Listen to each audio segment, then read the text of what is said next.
ಇರುವವನು ಸತ್ಯವತಿ ಹೃದಯ ನಂದನೋ ವ್ಯಾಸಃ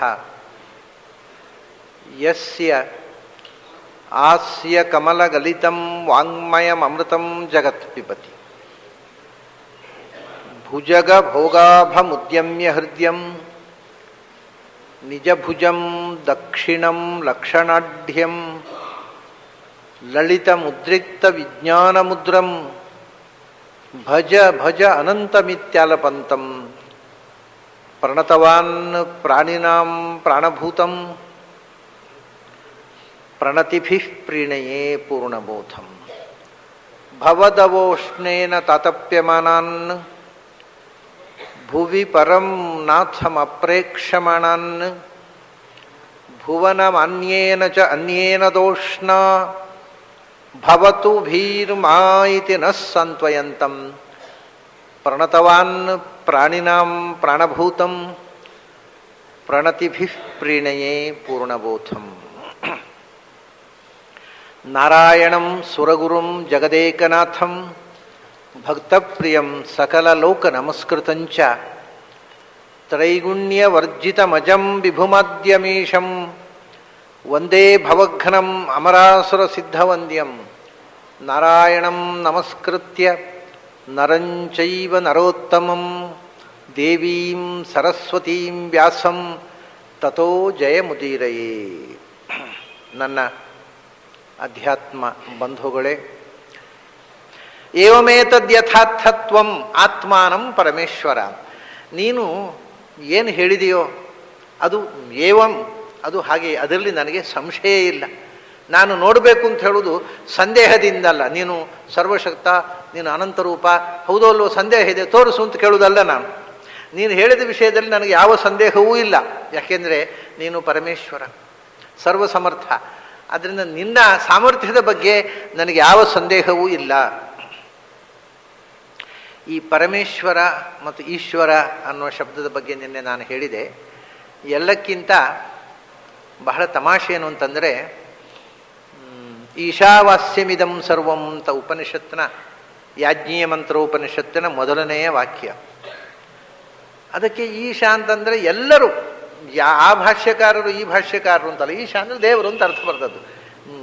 ಯಾರೂ ಕೂಡ ಅದರಲ್ಲಿ ಅಪವಾದ ಇಲ್ಲ. ಆದರೆ ಇತ್ತೀಚಿನ ಒಬ್ಬ ವಿದ್ವಾಂಸ ಅಂತ ಆ ಪುಸ್ತಕದಲ್ಲಿ ಅವನು ಹೇಳಿಕೊಂಡಿದ್ದಾರೆ, ಅದರ ಪ್ರಕಾಶಕರು. ಅದರಿಂದ ವಿದ್ವಾಂಸ ಇರಬೇಕು, ನನಗೆ ಗೊತ್ತಿಲ್ಲ. ಅವನು ಬರೆದದ್ದು ನೋಡುವ ವಿದ್ವಾಂಸನ ಕಾಣೋದಿಲ್ಲ. ಆದರೆ ಅದರ ಪ್ರಕಾಶಕರು ಅವನು ವಿದ್ವಾಂಸ, ಭಾರಿ ವಿದ್ವಾಂಸ. ಎಷ್ಟು ದೊಡ್ಡ ವಿದ್ವಾಂಸ ಅಂದರೆ ವೇದಕಾಲದ ಮಂತ್ರದ್ರಷ್ಟಾರರಾದ ಋಷಿಗಳಿಗೆ ಸಮಾನನಾದ ವ್ಯಕ್ತಿ ಅಂತ ಬರೆದಿದ್ದಾರೆ. ಅವನು ಒಂದು ಬರೀತಾನೆ, ಈಶಾವಾಸ್ಯಂ ಅನ್ನುವ ಮಂತ್ರಕ್ಕೆ ಅವನು ಒಂದು ಕಮೆಂಟ್ ಮಾಡ್ತಾನೆ. ಇದಕ್ಕೆ ಮಾಧ್ವರು ಈಶಾವಾಸ್ಯಂ ಅಂತಂದರೆ ಇಡೀ ಜಗತ್ತು ವಿಷ್ಣು ಅಧೀನ ಅಂತ ಅರ್ಥ ಬರೀತಾರೆ. ಅದು ತಪ್ಪು. ಯಾಕೆಂದರೆ ಈಶಾ ಅನ್ನುವ ಶಬ್ದ ಕೇಳಿದ ತಕ್ಷಣ ಅರ್ಥ ಆಗುವುದು ಶಿವ ಅಂತ ಹೊರತು ವಿಷ್ಣು ಅಂತಲ್ಲ. ಆದ್ದರಿಂದ ಇದು ವೇದಕಾಲದ ಋಷಿಗಳ ಸಮಾನವಾದ ಯೋಗ್ಯತೆ ಇರತಕ್ಕ ಒಬ್ಬ ವ್ಯಕ್ತಿ ಮಾಡಿದ ಖಂಡನೆ. ಎಷ್ಟು ಬಾಲಿಶ ನೋಡಿ. ಈಶಾ ಅಂತಂದರೆ ಶಿವ ಅಂತ ಅರ್ಥ. ಡಿಕ್ಷನರಿ ಓದಿದ, ಅಮರಕೋಶ ಓದಿದವರಿಗೆ ಶಂಭುರಿ ಈಶ ಪಶುಪತಿ ಕೂಡ ಗೊತ್ತಿದೆ. ಆದ್ದರಿಂದ ವಿಷ್ಣು ಅಂತ ಅರ್ಥ ಓದಿದ ತಕ್ಷಣ ಆಗುವುದೇ ಇಲ್ಲ, ಶಿವ ಅಂತಲೇ ಅರ್ಥ ಆಗೋದು ಅಂತ. ಅದಕ್ಕೆ ತಮಾಷೆ ಏನು ಅಂದರೆ, ಆ ಮನುಷ್ಯನ ಹತ್ರ ಅವನಿಗೆ ತನ್ನ ಮತಾಚಾರ್ಯರು ಹೇಳಿದ ಮಾತು ಗೊತ್ತಿಲ್ಲ. ಅವನು ವೇದಕಾಲದ ಋಷಿಗಳಿಗೆ ಸಮಾನ ಸ್ಕಂಧ ಅಂದರೆ ಹೇಗೆ ಹೇಳಬೇಕು ನೋಡಿ. ಇದೇ ಇಲ್ಲಿ ಪರಮೇಶ್ವರ, ಅದೇ ಇನ್ನೊಂದು ಕಡೆ ಈಶ್ವರ ಸರ್ವಭೂತಾನಾಂ ಹೃದ್ದೇಶೇ ಅರ್ಜುನ ತಿಷ್ಠತಿ. ಇಲ್ಲಿ ಎಲ್ಲ ಕೃಷ್ಣ ಈಶ್ವರ ಶಬ್ದವನ್ನು ಪ್ರಯೋಗ ಮಾಡಿದ್ದಾನೆ. ಈ ಮನುಷ್ಯ, ಇದನ್ನು ಸುಬ್ರಹ್ಮಣ್ಯ ಶಾಸ್ತ್ರಿ ಅಂತ ಆತನ ಹೆಸರು, ವೇದಕಾಲದ ಋಷಿಗಳಿಗೆ ಸಮಾನನಾದ ಶಾಸ್ತ್ರಿ. ಅವನ ಪ್ರಕಾರ ಈಶ್ವರ ಸರ್ವಭೂತಾನಾಂ ಹೃದ್ದೇಶೇ ಅರ್ಜುನ ತಿಷ್ಠತಿ ಅಂದರೆ ಏನು ಅರ್ಥ ಆಗಬೇಕು? ಕೇಳಿದ ತಕ್ಷಣ ಅರ್ಥ ಈಶ್ವರ ಅಂದರೆ ಈಶ್ವರ ಅಂದರೆ ಶಿವ, ಶಿವ ಅಂತ ಅರ್ಥ ಆಗಬೇಕು. ಅದಕ್ಕೆ ಈ ವಿಷ್ಣು ಅಂತ ಅರ್ಥ ಹೊಡೆಯೋದು ತಪ್ಪು. ಇಲ್ಲಿ ಹೇಗೆ ಬರೋದು ತಪ್ಪು? ಅವನ ಲಾಜಿಕ್ಕಿನ ಪ್ರಕಾರ ಅಲ್ಲಿ ಶಿವ ಅಂತ ಅರ್ಥ ಮಾಡಬೇಕಲ್ಲ ಗೀತೆಗೆ. ಹಾಗಾಗಲಿ ಶಂಕರಾಚಾರ್ಯ ಏನು ಅರ್ಥ ಬರ್ತಾರೆ ಗೊತ್ತಲ್ಲ, ಈಶ್ವರ ಈಶನ ಶಿಲ ನಾರಾಯಣ ಅಂತ ಬರೆದಿದ್ದಾರೆ. ಹಾಗಾದರೆ ಅವರು ಯಾರನ್ನು ಖಂಡನೆ ಮಾಡೋದು? ಶಂಕರಾಚಾರ್ಯರನ್ನೇ ಖಂಡನೆ ಮಾಡೋದಾಗಾಯ್ತು. ಅಂಥ ಪ್ರಚಂಡ ವೇದ ದ್ರಷ್ಟಾರಾಮ. ತನ್ನ ಗುರುಗಳು ಏನು ಹೇಳಿದ್ದಾರೆ ಅಂತ ಗೊತ್ತಿಲ್ಲ, ಗುರುಗಳ ವಚನಕ್ಕೆ ವಿರುದ್ಧವಾಗಿ ಇನ್ನೊಬ್ಬರನ್ನು ಖಂಡನೆ ಮಾಡ್ತಾನೆ. ಪೆದ್ದ, ಮಹಾಪೆದ್ದ. ಆದರೆ ತೆಲುಗಿನ ಪೆದ್ದ ಅಲ್ಲ, ಕನ್ನಡದ ಪೆದ್ದ. ತೆಲುಗಿನ ಪೆದ್ದ ಆದರೆ ಮಹಾಪೆದ್ದ ಅಂತ ಹೇಳ್ತಿರಲಿಲ್ಲ ನಾನು. ತೆಲುಗಿನ ಪೆದ್ದ ಅಲ್ಲ, ಕನ್ನಡದ ಪೆದ್ದ, ಶುದ್ಧ ಪೆದ್ದ. ಅವರೆಲ್ಲ ತೆಲುಗಿನ ಪೆದ್ದ ಅಂತ ತಿಳ್ಕೊಂಡಿದ್ದಾರೆ. ಅದನ್ನು ಅವನು ಎಡಿಟ್ ಅವನ ಬಗ್ಗೆ. ಆದರೆ ಶುದ್ಧ ಹೆಡ್ಡ ಅಂದರೆ ಹೆಡ್ಡ, ಏನೂ ಗೊತ್ತಿಲ್ಲ ಅವನಿಗೆ. ಸರಿಯಾಗಿ ಶಾಸ್ತ್ರಜ್ಞಾನ ಇಲ್ಲ, ಇತರ ಗ್ರಂಥಗಳನ್ನು ಅವಲೋಕನ ಮಾಡಿದ ಜ್ಞಾನ ಇಲ್ಲ ಹೇಳ್ತಾನೆ. ಅದರ ನಂತರ ಮತ್ತೊಂದು ಬರೀತಾನೆ, ಈ ಈಶಾವಾಸ್ಯೋಪನಿಷತ್ತನ್ನ ಶಿವನಿಗೆ ವಿಷ್ಣು ಹೇಳಿದ್ದು ಅಂತ ಮಾಧ್ವರು ಹೇಳ್ತಾರೆ. ಆ ಸಂಘ ಹಾಗೆ ಹೇಳೇ ಇಲ್ಲ ಯಾವ ಮಾಧ್ವರು. ಅದು ಬ್ರಹ್ಮರುದ್ರ ಸಂವಾದ ಅಂತ ಆಚಾರ್ಯ ಪ್ರಮಾಣ ಕೊಟ್ಟದ್ದು. ಶಿವನಿಗೆ ವಿಷ್ಣು ಹೇಳಿದ್ದು ಅಂತ ಹೇಳ್ತಾರೆ ಮಾಧ್ವರು. ಅದು ಅಸಂಗ. ಅಂದರೆ ಅವನು ಓದೇ ಇಲ್ಲ ಮಾಧ್ವರ ಗ್ರಂಥಗಳನ್ನ, ಎಲ್ಲೋ ವಾರ್ತೆ ಸುದ್ದಿ ಕೇಳಿ ಖಂಡನೆ ಮಾಡುವ, ಅಥವಾ ಓದಿದ್ರೂ ಅರ್ಥ ಆಗದಷ್ಟು ದೊಡ್ಡ ಮನುಷ್ಯ ಇರಬೇಕು ಅವನು. ಇಂಥದ್ದೆಲ್ಲ ತಪ್ಪು ಪ್ರಿಂಟ್ ಮಾಡಿದ್ದಾರೆ. ಯಾಕೆ ಹೇಳಿದೆ ಅಂದರೆ, ಪರಮೇಶ್ವರ ಅಂತ ಇಲ್ಲಿ, ಈಶ್ವರ ಅಂತ ಅಲ್ಲಿ, ಎಲ್ಲಿ ಬಂದರೂ ಈಶ್ವರ ಈಶನಶೀಲ ನಾರಾಯಣ. ಇದು ಶಂಕರಾಚಾರ್ಯರು ಕೂಡ, ಶಂಕರಾಚಾರ್ಯರಲ್ಲ, ಅಭಿನವ್ ಗುಪ್ತ ಇದಕ್ಕೆ ವ್ಯಾಖ್ಯಾನ ಬರೆದಿದ್ದಾನೆ ಭಗವದ್ಗೀತೆಗೆ. ಅಭಿನವ್ ಗುಪ್ತ ಕಾಶ್ಮೀರದ ವೀರಶೈವ ಪಂಥದ ಪ್ರವರ್ತಕಾಚಾರ್ಯರಲ್ಲಿ ಒಬ್ಬ ಮಹಾಶೈವ. ಅವನು ಎಷ್ಟು ದೊಡ್ಡ ಶೈವ ಅಂತಂದರೆ, ಯಾರಿಗೆ ಶಿವದೀಕ್ಷೆ ಇಲ್ಲವೋ, ಯಾರು ವೈಷ್ಣವರೋ ಅವರು ವೇದ ಓದಬಾರ್ದು ಅಂತ ಬರೆದಿದ್ದಾನೆ. ಅವ್ರು ವೇದಾಧಿಕಾರವೇ ಇಲ್ಲ. ವೈಷ್ಣವರು ಅಂದರೆ ಮೈಲಿಗೆ, ಅವರು ವೇದಾಧಿಕಾರವೇ ಇಲ್ಲ ಅವರಿಗೆ ಅಂತ. ಇಷ್ಟು ಭಯಂಕರ ಶೈವ. ಅವನು ಕೂಡ ಈಶ್ವರ ಅಂದರೆ ಕೃಷ್ಣ ವಿಷ್ಣು ಅಂತ ಅರ್ಥ ಬರೆದಿದ್ದಾನೆ, ಹೊರತು ಶಿವ ಅಂತ ಬರೀಲಿಲ್ಲ.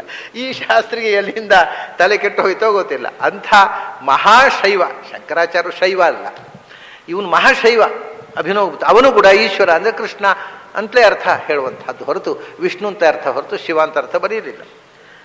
ಹೋಗ್ಕೊಳ್ಳಿ, ಇಲ್ಲಿ ಮಹೇಶ್ವರ ಅಂತ ಪರಮೇಶ್ವರ. ಪರಮೇಶ್ವರ ಅಂತ ಹೇಳಿದ ಕೂಡಲೇ ರಘುವಂಶ ಪರ್ಯಂತ ಓದಿದಂಥ ಸಂಸ್ಕೃತ ಪಂಡಿತರಿಗೆ ಪಾರ್ವತಿ ಪರಮೇಶ್ವರ, ಓಹೋ ಪರಮೇಶ್ವರ ಅಂದರೆ ಪಾರ್ವತಿಪತಿ, ಅವನು ಕೃಷ್ಣ ಆಗುವುದು ಹೇಗೆ ಅಂತ ದೊಡ್ಡ ಸಂಶಯ. ಪರಮೇಶ್ವರ ಅಂದರೆ ಈಶ್ವರನಲ್ಲಿಯೂ ಪರಮ.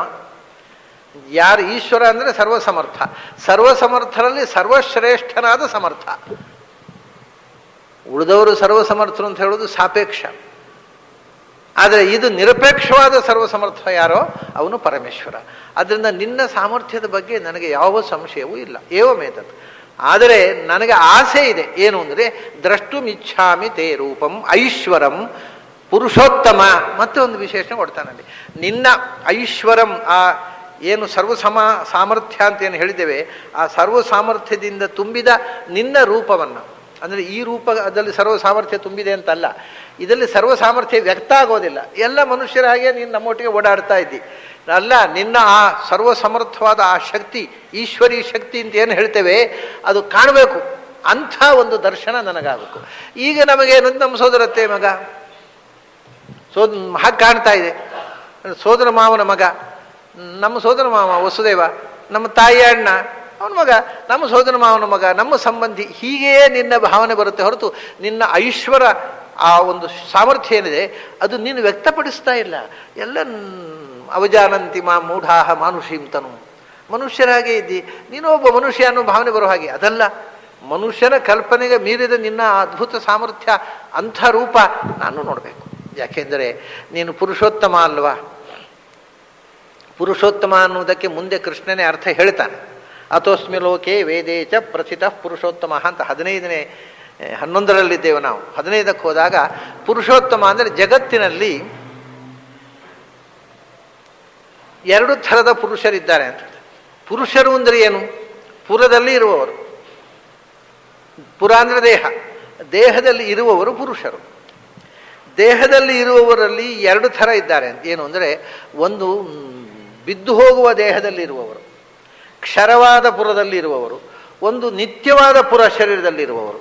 ನಿತ್ಯವಾದ ಶರೀರದಲ್ಲಿರುವವರು ಅಕ್ಷರ ಪುರುಷರು, ಬಿದ್ದು ಹೋಗುವ ಶರೀರದಲ್ಲಿ ಕ್ಷರ ಪುರುಷ. ಹೀಗೆ ಕ್ಷರ ಪುರುಷರು ಅಕ್ಷರ ಪುರುಷರು ಇಬ್ಬರು ಪುರುಷರಿದ್ದಾರೆ. ಬಿದ್ದು ಹೋಗುವ ಶರೀರದಲ್ಲಿರುವವರು ಅಂದರೆ ಜೀವರು, ಬ್ರಹ್ಮನಿಂದ ಹಿಡಿದು ಎಲ್ಲ ಬ್ರಹ್ಮಾದಿ ಸಮಸ್ತ ಜೀವರು. ಬಿದ್ದು ಹೋಗದ ನಿತ್ಯವಾದ ಪುರ ಅಂದರೆ ಜ್ಞಾನಾನಂದಮಯವಾದ ಶರೀರ, ಲಕ್ಷ್ಮಿಯ ಶರೀರ. ಅವಳು ಅಕ್ಷರ ಪುರುಷಳು, ನಶ್ವರವಲ್ಲದ ನಿತ್ಯ ಶರೀರದಲ್ಲಿ ಇರುವವಳು. ಪುರುಷ ಅಂದರೆ ಶರೀರದಲ್ಲಿ ಇರತಕ್ಕಂಥದ್ದು. ಹಾಗಾಗಿ ಕ್ಷರ ಪುರುಷರು ಅಂದರೆ ಬ್ರಹ್ಮಾದಿ ಸ್ತಂಭ ಪರ್ಯಂತವಾದ ಸಮಸ್ತ ಜೀವರು. ಬ್ರಹ್ಮಾದಿ ಸ್ತಂಭ ಪರ್ಯಂತಂ ಮತ್ತಃ ಸರ್ವಂ ಚರಾಚರಂ. ಇದು ಪುರಾಣದ ವಾಕ್ಯ, ಬ್ರಹ್ಮವೈವರ್ತ ಪುರಾಣದಲ್ಲಿ ಬಂದದ್ದು. ವಿಷ್ಣು ನಾರದನಿಗೆ ಹೇಳುವ ಮಾತು, ಬ್ರಹ್ಮಾದಿ ಸ್ತಂಭ ಪರ್ಯಂತಂ ಮತ್ತಃ ಸರ್ವಂ ಚರಾಚರಂ. ಈ ಜಗತ್ನಲ್ಲಿ ಇರುವ ಚರಾಚರವಾದ ಸಮಸ್ತವು, ಬ್ರಹ್ಮನಿಂದ ಹಿಡಿದು ಒಂದು ಸಣ್ಣ ಹುಲ್ಲಿನ ಮೆದೆಯ ತನಕ, ಸರ್ವಂ ಮತ್ತಃ ಸರ್ವಂ ಸರ್ವೇಷಾಂ ಅಹಮೇವ ಈಶಃ ಇತಿ ಜ್ಞಾಹ ವೈಷ್ಣವೋತ್ತಮ ಅಂತ. ವೈಷ್ಣವರು ಅಂದರೆ ಯಾರು? ಇದು ಬ್ರಹ್ಮವೈವರ್ತ ಹೇಳ್ತದೆ, ಚತುರ್ಮುಖನಿಂದ ಹಿಡಿದು ಸಮಸ್ತ ಚರಾಚರಾತ್ಮಕವಾದ ಜೀವಜಾತವು ಭಗವಂತನ ಅಧೀನ ಮತ್ತು ಅವನೇ ಸರ್ವೇಷಾಂ ಅಹಮೇವ ಈಶಃ, ನಾನೇ ಎಲ್ಲಕ್ಕೂ ಈಶ ಅಂತ ನಾನು ಹೇಳುವುದಲ್ಲ, ಕೃಷ್ಣ ಅದನ್ನು ಹೇಳಿದ್ದು. ವಿಷ್ಣು ನಾನೇ ಎಲ್ಲಕ್ಕೂ ಈಶ ಅಂತ ಯಾರು ತಿಳಿತಾನೆ ಅವನು ನನ್ನ ಭಕ್ತ ಅಂತ. ಆದ್ದರಿಂದ ಈ ಇಬ್ಬರು ಪುರುಷರಿಗೂ ಉತ್ತಮ. ಈ ಇಬ್ಬರು ಲಕ್ಷ್ಮಿಯಿಂದ ಹಿಡಿದು ಬ್ರಹ್ಮಾದಿ ಸಮಸ್ತ ಜೀವಜಾತದಿಂದ ಹಿಡಿದು ಸ್ತಂಭದ ತನಕ ಎಲ್ಲವೂ ಯಾರ ಅಧೀನವೋ ಅವನು ಈ ಎರಡು ಪುರುಷರಿಗೂ ಉತ್ತಮನಾದ ಪುರುಷ. ಅವನು ಪುರುಷನೇ. ಯಾಕೆಂದರೆ ಪುರುಷ ಅಂದರೆ ಎಲ್ಲ ಸಮಸ್ತ ಜೀವರು ಪುರುಷರು, ಗಂಡಸರೂ ಪುರುಷರು, ಹೆಂಗಸರೂ ಪುರುಷರು, ಜೀವರೂ ಪುರುಷರು, ಪರಮಾತ್ಮನೂ ಪುರುಷ. ಮುಖ್ಯ ಪುರುಷ ಅವನು. ಯಾಕೆ ಅದಕ್ಕೆ ಅವನಿಗೆ ಪುರುಷ ಸೂಕ್ತ ಅಂದರೆ ಅವನ ಸೂಕ್ತ. ಪುರುಷ ಅಂದರೆ ದೇಹದ ಒಳಗೆ ಇರುವವ. ಆದರೆ ದೇಹದ ಒಳಗೆ ನಾವು ಇದ್ದೇವೆ. ಲಕ್ಷ್ಮೀ ಇದ್ದಾಳೆ, ಅವಳಿಗೂ ಒಂದು ದೇಹ ಇದೆ, ಅದರೊಳಗಿದ್ದಾಳೆ. ನಮ್ಮ ದೇಹದೊಳಗೂ ಇದ್ದಾಳೆ. ಭಗವಂತನೂ ಇದ್ದಾನೆ. ಆದರೆ ನಾವು ದೇಹದೊಳಗೆ ಇರುವುದು ದೇಹದ ಬದ್ಧತೆಯಿಂದಾಗಿ. ಭಗವಂತ ದೇಹದೊಳಗೆ ಇರುವುದು ಸ್ವಂತ ಇಚ್ಛೆಯಿಂದ, ಅವನ ಖುಷಿ, ಅವನಿಗೆ ಬದ್ಧತೆ ಇಲ್ಲ. ಅದರಿಂದ ನಾವು ದೇಹ ಬದ್ಧರು. ಇದನ್ನೇ ಹೇಳಿದವರು, ದ್ವಾಸುಪರ್ಣ ಸಯುಜ ಸಖಾಯ, ಅಂದರೆ ಯದೃಚ್ಛಯ ಕೃತ ನೀಡೌಚ ವೃಕ್ಷೇ ಅಂತ ಭಾಗವತಲ್ಲಿ. ಸುಪರ್ಣ ವೇತೌ ಸಯುಜೌ ಸಖಾಯೌ ಯದೃಚ್ಛಯ ಕೃತ ನೀಡೌಚ ವೃಕ್ಷೇ. ಒಂದೇ ಮರದಲ್ಲಿ, ಅಂದರೆ ಈ ಶರೀರದಲ್ಲಿ ಗೂಡು, ಒಂದೇ ಪೊಟರೆಯಲ್ಲಿ, ಹೃದಯ ಕಮಲದಲ್ಲಿ, ಹೃದಯ ಕುಹರದಲ್ಲಿ ವಾಸ ಮಾಡಿದ್ದಾವೆ ಎರಡು ಹಕ್ಕಿಗಳು. ಒಂದು ಹಕ್ಕಿ ಅದು ವಾಸ ಮಾಡಿದ್ದು ಅದರಿಂದ ಅಲ್ಲ, ಪರಾಧೀನವಾಗಿ ವಾಸ ಮಾಡ್ತಾ ಇದೆ. ಇನ್ನೊಂದು ನೋಡಿ, ಅಲ್ಲಿ ಒಂದೇ ಶಬ್ದದಿಂದ ಎರಡತ್ತ ಎದೃಚ್ಛಯ. ಎದೃಚ್ಛಯ ಅಂದರೆ ಈ ಜೀವ ಯಾಕಿದ್ದಾನೆ ಗೊತ್ತಿಲ್ಲ. ಅಕಸ್ಮಾತ್ತಾಗಿ ಇದರೊಳಗೆ ಹೋಗಿ ಸೇರಿಕೊಂಡಿದ್ದಾನೆ. ಯಾರು ಸೇರಿಸಿದ್ದೋ ಗೊತ್ತಿಲ್ಲ. ನಮಗೆ ಯಾಕೆ ಇದ್ದೇವೆ ಅಂತ ಗೊತ್ತಿಲ್ಲ. ಮತ್ತೆ ಯಾರೋ ಇದರೊಳಗೆ ಇಟ್ಟಿದ್ದಾರೆ, ಎಷ್ಟು ದಿವಸ ಇಡ್ತಾರೆ ಅಂತಲೂ ಗೊತ್ತಿಲ್ಲ. ಇಟ್ಟಷ್ಟು ದಿವಸ ಇರೋದು ಅಷ್ಟೇ ಗೊತ್ತು ನಮಗೆ. ಯಾಕೆ ಇಲ್ಲಿ ಬಂದೇವು ಅಂತ ಗೊತ್ತಿಲ್ಲ, ಎಷ್ಟು ದಿವಸ ಇಲ್ಲಿ ಇರ್ತೇವೆ ಅಂತಲೂ ಗೊತ್ತಿಲ್ಲ. ಅದನ್ನ ನಮ್ಮ ಇದರ ಪೂರ್ವ ಸ್ಥಿತಿ ಗೊತ್ತಿಲ್ಲ, ಉತ್ತರ ಸ್ಥಿತಿ ಗೊತ್ತಿಲ್ಲ. ಅದರಿಂದ ಮಧ್ಯದ ಸ್ಥಿತಿಗೂ ನಾವು ಅಧೀನರಲ್ಲ, ನಮ್ಮ ಅಧೀನ ಅಲ್ಲ. ಆದರೆ ಭಗವಂತನು ಇದ್ದಾನೆ, ಅವನು ಎದೃಚ್ಛಯ ಈಶ್ವರ ಇಚ್ಛಾ, ಇದು ಅವನು ಸ್ವಂತ ಇಚ್ಛೆಯಿಂದ ಕೂತಿದ್ದಾನೆ. ಅವನಿಗೆ ತಾನು ಯಾಕೆ ಮತ್ತೆ ಆತ್ಮಾನಮನ್ಯಂಚ ಸವೇದ ವಿದ್ವಾನ್ ಅಭಿಪ್ಪಲಾದೋ ನತುಪಿಪ್ಪಲಾದ. ಅವನಿಗೆ ಒಳಗಿರುವ ತಾನೂ ಗೊತ್ತು, ತಾನು ಯಾರ ಜೊತೆಗಿದ್ದೇನೆ ಆ ಜೀವನೂ ಗೊತ್ತು. ಜೀವನಿಗೆ ತಾನೂ ಗೊತ್ತಿಲ್ಲ, ತನ್ನ ಪಕ್ಕದಲ್ಲಿರುವ ಭಗವಂತನೂ ಗೊತ್ತಿಲ್ಲ. ಎರಡು ಗೊತ್ತಿಲ್ಲದೆ ಇದ್ದವ ಜೀವ, ಎರಡು ಗೊತ್ತಿರುವ ಇವನು ಅಕಸ್ಮಾತ್ತಾಗಿ ಸೇರಿಕೊಂಡವ. ಅವನು ಸ್ವಂತ ಇಚ್ಛೆಯಿಂದ ಬಂದು ಕೂತವ. ಆ ಥರ ಇರೋದರಿಂದ ಅವನು ಪುರುಷ, ಪುರದಲ್ಲಿ ಇರುವವನು, ಆದರೆ ಸ್ವತಂತ್ರವಾಗಿರುವವನು. ಹಾಗಾದರೆ ಮೊದಲು ಪುರುಷರಲ್ಲಿ ಎರಡು ಥರ, ಡಿಪೆಂಡೆಂಟ್ ಪುರುಷರು, ಇಂಡಿಪೆಂಡೆಂಟ್ ಪುರುಷರು ಅಂತ. ಡಿಪೆಂಡೆಂಟ್ ಪುರುಷರು ಬಹುವಚನ ಬೇಡ, ಒಬ್ಬನೇ ಇರುವುದು ಪರಮಾತ್ಮ. ಡಿಪೆಂಡೆಂಟ್ ಇಬ್ಬರಿದ್ದಾರೆ, ಒಂದು ಲಕ್ಷ್ಮಿ ಮತ್ತು ಬ್ರಹ್ಮಾದಿ ಜೀವಗಣ, ಅನಂತ ಇದೆ ಡಿಪೆಂಡೆಂಟು. ಲಕ್ಷ್ಮಿ ಡಿಪೆಂಡೆಂಟ್ ಪುರುಷರಲ್ಲಿ ನಾಶವಿಲ್ಲದ ಪುರದಲ್ಲಿ ಇರುವವಳು ಲಕ್ಷ್ಮಿ. ಆಮೇಲೆ ನಾಶ ಉಳ್ಳ ಡಿಪೆಂಡೆಂಟ್ ಪುರದಲ್ಲಿಯೂ ಬ್ರಹ್ಮಾದಿಗಳು. ಭಗವಂತನು ಎಲ್ಲ ಪುರದಲ್ಲಿಯೂ ಇದ್ದಾನೆ, ಡಿಪೆಂಡೆಂಟ್ ಪುರದಲ್ಲೂ ಇದ್ದಾನೆ, ಇಂಡಿಪೆಂಡೆಂಟ್ ಪುರದಲ್ಲಿಯೂ ಇದ್ದಾನೆ, ಸ್ವತಂತ್ರ. ಆದರೆ ಯಾವುದಲ್ಲಿಯೂ ಪರಾಧೀನವಾಗಿ ಬದ್ಧತೆಯಿಂದಲ್ಲ, ಸ್ವತಂತ್ರವಾಗಿ. ಆದ್ದರಿಂದ ಸ್ವತಂತ್ರನಾದ ಪುರುಷ ನಿಜವಾದ ಪುರುಷ. ಉಳಿದ ಪರಾಧೀನ ಪುರುಷರು ಅನಂತರ. ಪುರುಷರು ಅಂತಂದರೆ ಅಂತೂ ಸಮಸ್ತ ಚೈತನ್ಯ ಜೀವ ಅಂತಿರುವುದೆಲ್ಲ ಪುರದಲ್ಲಿ ಇರುವುದು. ಎಲ್ಲಿ ತನಕ ಅಂದರೆ ಈಗ ಮನುಷ್ಯ ಮೂಲಭೂತವಾಗಿ ಮನುಷ್ಯ ಅಂತ ಅರ್ಥ. ಆದರೆ ನೀವು ಪುರ ಅಂದರೆ ಪ್ರಾರಬ್ಧ ಕರ್ಮದಿಂದ ನಿರ್ಮಿತವಾದ ಶರೀರ ಅಂತ ಇಟ್ಟುಕೊಂಡ್ರೆ ಮರವೂ ಪುರುಷ. ಯಾಕೆಂದರೆ ಅದರ ಪುರ ಮರದೊಳಗೆ ಜೀವ ಇರುವುದು. ಮರವೂ ಪುರುಷ, ಹುಳ ಹುಪ್ಪಟೆಗಳೂ ಪುರುಷ, ಪ್ರಾಣಿಗಳೂ ಪುರುಷ. ಅದಕ್ಕೊಂದು ಪುರ ಇದೆ, ಆದರೆ ಆ ಅರ್ಥದಲ್ಲಿ ಬಳಸುವುದು ಕಡಿಮೆ ಅಷ್ಟೇ. ಹಾಗಾಗಿ ಮತ್ತೆ ಗಂಡು ಪುರುಷ, ಹೆಣ್ಣು ಪುರುಷ. ಯಾಕೆಂದರೆ ಪುರದಲ್ಲಿ ಇರುವ ಜೀವ. ಅಂದರೆ ಪುರುಷ ಶಬ್ದ ಅನ್ನೋದು ಎಲ್ಲ ದೇಹಬದ್ಧವಾದ ಚೇತನಕ್ಕೆ ಮತ್ತು ಸ್ವತಂತ್ರವಾಗಿ ದೇಹದಲ್ಲಿರುವ ಚೇತನಕ್ಕೆ ಇರತಕ್ಕಂಥ ಹೆಸರು. ಈ ದೇಹ ಬರುವ ಮುಂಚೆ ಕೂಡ ಅನಾದಿ ಕಾಲದಿಂದ ಲಿಂಗ ಶರೀರ ಇದೆ. ಆದ್ದರಿಂದ ಅನಾದಿ ಕಾಲದಿಂದ ಜೀವ ಪುರುಷ, ಪುರದಲ್ಲಿ ಇರದ ಜೀವ ಎಲ್ಲೂ ಇಲ್ಲ. ಅನಾದಿ ಕಾಲದಿಂದ ಭಗವಂತನು ಜ್ಞಾನಾನಂದಮಯ ಪುರದಲ್ಲೇ ಇರುವ. ಹಾಗಾಗಿ ಈ ಪುರುಷ ಶಬ್ದ ಅಂತಕ್ಕಂಥದ್ದು ಚೇತನ ಅಂತ ಅನ್ನುವ ಸಮಾನಾರ್ಥಕ. ಪುರುಷ ಅಂದರೆ ಚೇತನ. ಆದರೆ ಒಂದು ವಿಶಿಷ್ಟ ಅರ್ಥದಲ್ಲಿ ನಾವು ಅದನ್ನು ಬಳಸ್ತೇವೆ ಶಾಸ್ತ್ರದಲ್ಲಿ. ಯಂ ಹಿನ ವ್ಯಥಯಂತ್ಯೇತೆ ಪುರುಷಂ ಪುರುಷರ್ಷಭ, ಅಲ್ಲಿಯೂ ಪುರುಷರ್ಷಭ ಅನ್ನೋ ಶಬ್ದ ಬಂದಾಗ ಪುರುಷ ಅಂದರೆ ಪುರ ಅಂದರೆ ಬರೀ ಶರೀರ ಅಲ್ಲ. ಮರವೂ ಒಂದು ಪುರ, ಹಕ್ಕಿಯ ದೇಹವು ಒಂದು ಪುರ, ಪ್ರಾಣಿಗಳ ದೇಹವು ಒಂದು ಪುರ. ಇದು ಸಾಮಾನ್ಯ ಅರ್ಥ. ಮುಖ್ಯ ಅರ್ಥದಲ್ಲಿ ಪುರ ಅಂತಂದರೆ ಪೂರ್ಣತೆಯನ್ನು ಪಡೆದ ದೇಹ, ಅಂದರೆ ಪರ್ಫೆಕ್ಟ್ ಬಾಡಿ, ಅಂದರೆ ಹ್ಯೂಮನ್ ಬಾಡಿ. ಆದ್ದರಿಂದ ಪುರುಷ ಅಂದರೆ ಮನುಷ್ಯರಲ್ಲಿ ಎಲ್ಲರೂ ಪುರುಷರು, ಗಂಡಸರು ಪುರುಷರು, ಹೆಂಗಸರು ಪುರುಷರು. ಯಾಕೆಂದರೆ ಪೂರ್ಣತೆಯನ್ನು ಪಡೆದ ಇವಲ್ಯೂಷನ್ನಲ್ಲಿ ಪೂರ್ಣತೆಯನ್ನು ಪಡೆದ ಸಾಧನ ಶರೀರದಲ್ಲಿ, ನಮಗೆ ಪೂರ್ಣತೆ ಅಂದರೆ ವೆಸ್ಟರ್ನ್ನ ಕಾನ್ಸೆಪ್ಟಿನ ಪೂರ್ಣತೆ ಅಲ್ಲ, ಇವಲ್ಯೂಷನ್ ಅಲ್ಲ. ಈ ದೇಹದಲ್ಲಿ ಮಾತ್ರ ಸಾಧನೆ ಮಾಡಲಿಕ್ಕಾಗುವುದು. ಸಾಧನ ಶರೀರ ಇದು ಒಂದೇ, ಉಳಿದಲ್ಲಿ ಸಾಧನೆ ಇಲ್ಲ. ಅದರಿಂದ ಅಪೂರ್ಣ. ಅದು ಸಾಧನ ಶರೀರವೇ ಪೂರ್ಣ ಶರೀರ, ಇರೋದೇ ಸಾಧನೆಗೆ. ಆದ್ದರಿಂದ ಸಾಧನ ಶರೀರದಲ್ಲಿ ಇರುವ ಜೀವ ಅಂತ ಅರ್ಥ ಪುರುಷ ಅಂದರೆ. ಮತ್ತು ಆ ಜೀವನನ್ನು ನಿಯಂತ್ರಿಸುವ ಪರಮಾತ್ಮ. ಇಷ್ಟೇ, ಇದು ಎರಡು ಮುಖ್ಯ ಅರ್ಥಗಳು. ಪುರುಷ ಅಂದರೆ ಸಾಧನ ಶರೀರದಲ್ಲಿರುವ ಜೀವ. ಅದು ಗಂಡು ಇರಬಹುದು, ಹೆಣ್ಣು ಇರಬಹುದು, ಇಬ್ಬರೂ ಪುರುಷರು. ಆ ಎಲ್ಲ ಜೀವನನ್ನ ಮತ್ತು ಲಕ್ಷ್ಮಿಯನ್ನು ಕೂಡ ಮೀರಿ ಇರತಕ್ಕಂಥ ಶಕ್ತಿ ಏನಿದೆ ಅದು ಪುರುಷೋತ್ತಮ. ಅದನ್ನೇ ದ್ರಷ್ಟುಮಿಚ್ಛಾಮಿ ತೇ ರೂಪಂ ಐಶ್ವರಂ ಪುರುಷೋತ್ತಮ ಅಂತ. ಆ ಅನಂತ ಸಾಮರ್ಥ್ಯದಿಂದ ಕೂಡಿರುವ ನಿನ್ನ ರೂಪವನ್ನು ನೋಡಬೇಕು. ಎಂಥದ್ದದು? ಅದೇ ಕ್ಷರಾಕ್ಷರ ಪುರುಷರನ್ನೆಲ್ಲ ನೋಡಿದ್ದೇವೆ ನಾವು. ಕ್ಷರ ಪುರುಷರನ್ನಂತೂ ನಾವು ನೋಡ್ತಾನೆ ಇದ್ದೇವೆ, ಎಲ್ಲ ಕಡೆಯಲ್ಲಿ ಇದ್ದ. ಅದಕ್ಕೆ ಮೂಲಭೂತಳಾಗಿರ್ತಕ್ಕವಳು ಲಕ್ಷ್ಮಿ. ಅದನ್ನೂ ಮೀರಿದಂಥ ನಿನ್ನ ಆ ಪುರುಷೋತ್ತಮ ರೂಪ ಉಂಟಲ್ಲ, ಅದು ನೋಡಬೇಕು ನೀನು. ಇದು ಪುರುಷೋತ್ತಮ ರೂಪವೇ, ಕೃಷ್ಣ ರೂಪ. ಆದರೆ ಅನ್ನಿಸುವುದಿಲ್ಲಲ್ಲ ಹಾಗೆ. ನಮಗೆ ಮನುಷ್ಯರ ಹಾಗೆ ನಮ್ಮ ಸಂಬಂಧಿಗಳಾಗಿ ಕಾಣುತ್ತೆ. ಆ ನಿನ್ನ ಆ ಪುರುಷೋತ್ತಮತ್ವದ ಕಲ್ಪನೆ ಕೊಡ್ತಕ್ಕಂಥ ರೂಪವನ್ನು, ಎಲ್ಲವನ್ನು ಮೀರಿ ಇರತಕ್ಕಂಥ ಆ ರೂಪವನ್ನು ನಾನು ನೋಡಬೇಕು. ಮನ್ಯಸೆ ಯದಿ ತಚ್ಛಕ್ಯಂ ಮಯಾ ದ್ರಷ್ಟುಮಿತಿ ಪ್ರಭೋ. ಅದೇ ಹೇಳಿದ, ಮನ್ಯಸೆ ಯದಿ ತಚ್ಛಕ್ಯಂ ಮಯಾ ದ್ರಷ್ಟುಂ. ನಾನು ಅದನ್ನು ನೋಡುವುದು ಸಾಧ್ಯ ಅಂತ ನಿನಗೆ ಅನ್ನಿಸಿದರೆ ಆ ರೂಪವನ್ನು ತೋರಿಸು. ಅರೆ ಅನ್ನಿಸಿದರೆ ಅಷ್ಟಿಗೆ ನಿಲ್ಲಿಸುವುದಿಲ್ಲ ಅವನು. ಪ್ರಭೋ ಅಂದ. ಅನ್ನಿಸುವುದು ನನಗೆ ಕಾಣುವ ಯೋಗ್ಯತೆ ಇಲ್ಲ ಅಂತ ನಿನಗೆ ಅನ್ನಿಸಿ ಹಾಗೆ ಹೇಳಿಬೇಡ. ಮತ್ತೆ ನಾನೇನೋ ಒಂದು ಹೇಳಿಬಿಟ್ಟೆ, ನನಗೆ ಅದು ನೋಡೋ ಯೋಗ್ಯತೆ ಇದ್ದರೆ ತೋರಿಸು ಅಂತ. ನಿನಗೆ ಯೋಗ್ಯತೆ ಇಲ್ಲ ಅಯ್ಯ. ಅನೇಕ ಜನ ಉತ್ತರ ಗೊತ್ತಿಲ್ಲದ ಪಂಡಿತರು ಹಾಗೆ ಹೇಳೋದುಂಟು. ನಿನಗೆ ಆ ಶಾಸ್ತ್ರ ಅದೆಲ್ಲ ಹೇಳಲಿಕ್ಕಾಗೋದಿಲ್ಲ, ಯೋಗ್ಯತಾ ಇಲ್ಲ, ಹೊರಟು ಹೋಗು, ನೀನು ಅಯೋಗ್ಯ ಇದ್ದಿ ಅಂತ. ಆ ಯೋಗ್ಯ ಇದ್ದಿಂದರೆ ಉತ್ತರ ಕೊಡೋರು ಯೋಗ್ಯತೆ ಇಲ್ಲ ಅಂತ ಅರ್ಥ ಅವರಿಗೆ. ಅದು ಹೇಳಲಿಕ್ಕಾಗೋದಿಲ್ಲ. ಅದಕ್ಕೆ ಬಂದವರಿಗೆ ನಿಮಗೆ ಯೋಗ್ಯತೆ ಇಲ್ಲ, ಹೊರಟೋಗ್ರಿ ಅಂತಾರೆ. ಹಾಗೆ ಕೃಷ್ಣ ಹೇಳಿಬಿಟ್ರೆ ಎಲ್ಲೇ ಆದರೂ ನಿನಗೆ ನನ್ನ ರೂಪ ನೋಡು ಯೋಗ್ಯತಾ ಇಲ್ಲ, ಹೊರಟು ಹೋಗು. ಅದು ಹೇಳ್ತಾನೆ ಪ್ರಭೋ ಅಂತ. ನೀನು ಪ್ರಭು. ಮತ್ತು ಪುನಃ ನೆನಪಿಸ್ತಾನೆ. ಪ್ರಭು ಅಂತಂದರೆ ಉತ್ತಮ ಪ್ರಕೃಷ್ಟ ಭವತಿ ಅಂತ ಅರ್ಥ ಅಲ್ಲ. ಪ್ರಕೃಷ್ಟ ಭವತಿ ಅಲ್ಲ. ಪ್ರಭು ಅಂತಂದರೆ ಪುನಃ ಅರ್ಥ ಸಮರ್ಥ ಅಂತ ಅರ್ಥ. ಅವನು ಪ್ರಭು ಅಂತಂದರೆ ಸಂಸ್ಕೃತದಲ್ಲಿ ಅನೇಕ ಅರ್ಥಗಳಿವೆ. ನೀನು ಪ್ರಭು ಅಂದರೆ ಕೇಪಬಲ್ ಅಂತೇವಲ್ಲ ನಾವು. ನಿನಗೆ ಮನಸ್ಸು ಮಾಡಿದರೆ ನಿನ್ನ ರೂಪವನ್ನು ನನಗೆ ತೋರಿಸೋ ಸಾಮರ್ಥ್ಯ ನಿನಗಿದೆ.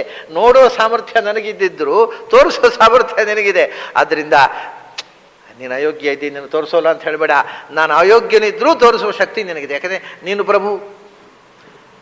ಅದರಿಂದ ಮನ್ಯಸೆ ಯದಿ ತತ್ ದ್ರಷ್ಟುಂ ಮಯಾ ಶಕ್ಯಮಿತಿ.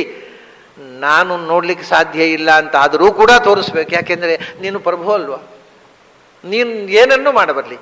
ಕರ್ತುಂ ಅಕರ್ತುಂ ಅನ್ಯಥಾ ಕರ್ತುಂ ಸಮರ್ಥ ಅಂತ ಅರ್ಥ ಪ್ರಭು ಅಂದರೆ. ಪ್ರಭು ಕರ್ತುಂ ಪ್ರಭುರ ಅಕರ್ತುಂ ಪ್ರಭುರ ಅನ್ಯಥಾ ಕರ್ತುಂ. ನೀನು ಏನೂ ಮಾಡಬಲ್ಲೆ. ಆದ್ದರಿಂದ ನಿನಗೆ ದೊಡ್ಡ ಸಹಳ ಸೂಕ್ಷ್ಮ ವಿಷಯಗಳನ್ನು ಹೇಳುವಾಗ ಎಲ್ಲೋ ನಾವು ಏನು ಹೇಳಿದ್ದು ಕಮ್ಮಿ ಆಯ್ತೇನೋ, ನಮ್ಮ ಮಾತು ಹೆಚ್ಚು ಕಮ್ಮಿ ಆಯ್ತೇನೋ, ಎಲ್ಲಿ ಅಪರಾಧ ಆಗಿಬಿಡುತ್ತೋ ಅನ್ನುವಂಥ ಭಯ ಇರುತ್ತೆ. ಅದು ಕೃಷ್ಣನ ಮುಂದೆ, ದೇವರ ಮುಂದೆ ನಿನ್ನ ರೂಪ ತೋರಿಸು ಅಂತ ಹೇಳುವಾಗ ಏನು ಹೇಳಿದರೆ ಹೆಚ್ಚಾಯಿತೋ, ಏನು ಹೇಳಿದರೆ ಕಮ್ಮಿ ಆಯಿತು ಅಂತ ಬಹಳ ಎಚ್ಚರದಿಂದ ಬಹಳ ಯೋಚನೆ ಮಾಡಿ ಮಾತಾಡ್ತಾನೆ. ನೀನು ಪರಮೇಶ್ವರ, ನೀನು ಪುರುಷೋತ್ತಮ, ನೀನು ಯೋಗೇಶ್ವರ. ಯೋಗ ಅಂದರೆ ಮತ್ತೆ ಎರಡು ಅರ್ಥ ಅಲ್ಲಿ ನೋಡಿ. ಯೋಗ ಅಂದರೆ ಒಂದು ಸಾಮರ್ಥ್ಯ ಅಂತ ಅರ್ಥ. ಎಲ್ಲ ಸಾಮರ್ಥ್ಯಗಳಿಗೂ ಕೂಡ ಮೀರಿದಂಥ ಮಹಾದೊಡ್ಡ ಶಕ್ತಿ ನೀನು. ಈ ಅಷ್ಟೇ ಅಲ್ಲ, ಯೋಗ ಅಂತಂದರೆ ಯಾವುದನ್ನಾದರೂ ಮಾಡತಕ್ಕಂಥ ದಕ್ಷತೆ, ಅದರ ಉಪಾಯ, ಅರಿವು, ಇದರ ಅರಿವು. ಅದನ್ನು ಎಲ್ಲ ಸಂಗತಿಗಳ ಉಪಾಯವನ್ನು ತಿಳಿದವ ನೀನು. ನನಗೆ ಹೇಗೆ ತೋರಿಸಬೇಕು ಅನ್ನೋ ಉಪಾಯವೂ ನಿನಗೆ ಗೊತ್ತಿದೆ. ನೀನು ಹೇಗೆ ತೋರಿಸಿಕೊಳ್ಳಬೇಕು ಅನ್ನೋದು ಗೊತ್ತಿದೆ. ನನಗೆ ತೋರುವಂತೆ ಏನು ಮಾಡಬೇಕು ಅನ್ನೋದು ನಿನಗೆ ಗೊತ್ತಿಲ್ಲದ ವಿಧಾನವೇ ಇಲ್ಲ. ಎಲ್ಲ ಯೋಗಗಳು ಅಂದರೆ ಮೆಥಡಾಲಜಿ ಅಂತ ಹೇಳ್ತೇವಲ್ಲ ನಾವು, ವಿಧಾನಗಳು. ಎಲ್ಲ ವಿಧಾನಗಳಿಗೂ ನೀನು ಸ್ವಾಮಿ. ನಿನಗೆ ಅಸಾಧ್ಯವಾದ ಒಂದು ಸಂಗತಿಯೇ ಇಲ್ಲ. ಆದ್ದರಿಂದ ತಥೋ ಮಾಂ ದರ್ಶಯ ಆತ್ಮಾನಂ ಅವ್ಯಯಂ. ನೋಡಿ, ನಿನ್ನ ರೂಪ ಅಂತ ಹೇಳಿದ. ಆಮೇಲೆ ನಿನ್ನ ರೂಪವನ್ನು ತೋರಿಸು, ನಿನ್ನನ್ನು ತೋರಿಸು ಅಂತ. ಅರ್ಥಾತ್ ಈ ಮಾತು ಯಾಕೆ ಬಂತು ಅಂದರೆ, ಅರ್ಜುನ ಒಂದು ವಿಷಯ ಸ್ಪಷ್ಟ ಗೊತ್ತಿದೆ ಅವನಿಗೆ, ಭಗವಂತನ ರೂಪ ಮತ್ತು ಭಗವಂತ. ಈಗ ನಮ್ಮ ರೂಪ ಉಂಟಲ್ಲ, ಅದು ಬೇರೆ, ನಾವು ಬೇರೆ. ಯಾಕಂದರೆ ಇದು ಒಂದು ಈ ಜನ್ಮದಲ್ಲಿ ಬಂದ ರೂಪ, ಈ ಹಿಂದಿನ ಜನ್ಮದಲ್ಲಿ ಇರಲಿಲ್ಲ, ಮುಂದಿನ ಜನ್ಮದಲ್ಲಿ ಇರೋಲ್ಲ. ಅದನ್ನ ಹಾಗಲ್ಲ, ಭಗವಂತ ತೇ ರೂಪಂ ಆತ್ಮಾನಂ ದರ್ಶ. ನಿನ್ನ ರೂಪವೂ ನೀನು ಒಂದೇ. ಹಾಗಾದರೆ ಭಗವಂತನ ಸ್ವರೂಪ, ಭಗವಂತನ ಭಗವಂತನ ಶರೀರ ಮತ್ತು ಭಗವಂತ ಬೇರೆ ಅಲ್ಲ. ನಮ್ಮ ಶರೀರ ಬೇರೆ, ನಾವು ಬೇರೆ ಇದ್ದ ಹಾಗೆ ಅಲ್ಲ.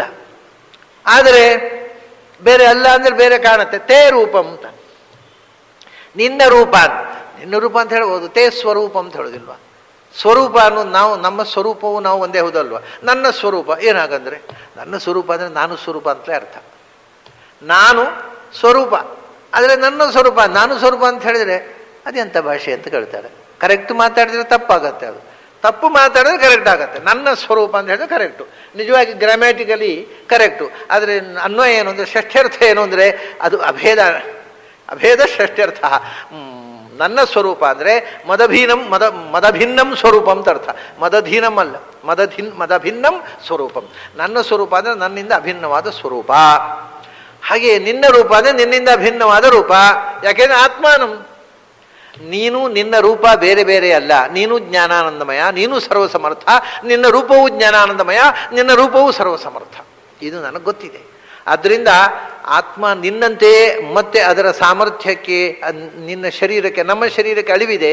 ನಿನ್ನ ಶರೀರ ನಿನ್ನದೇ ಸ್ವರೂಪ, ಆದ್ದರಿಂದ ಅವ್ಯಯಂ, ಅಳಿವಿಲ್ಲ. ಅದರ ಸಾಮರ್ಥ್ಯಕ್ಕೂ ಅಳಿವಿಲ್ಲ, ಅದಕ್ಕೂ ಅಳಿವಿಲ್ಲ. ಅಂಥ ನಿತ್ಯವಾಗಿರತಕ್ಕ ನಿನ್ನ ರೂಪವನ್ನು ನನಗೆ ತೋರಿಸು.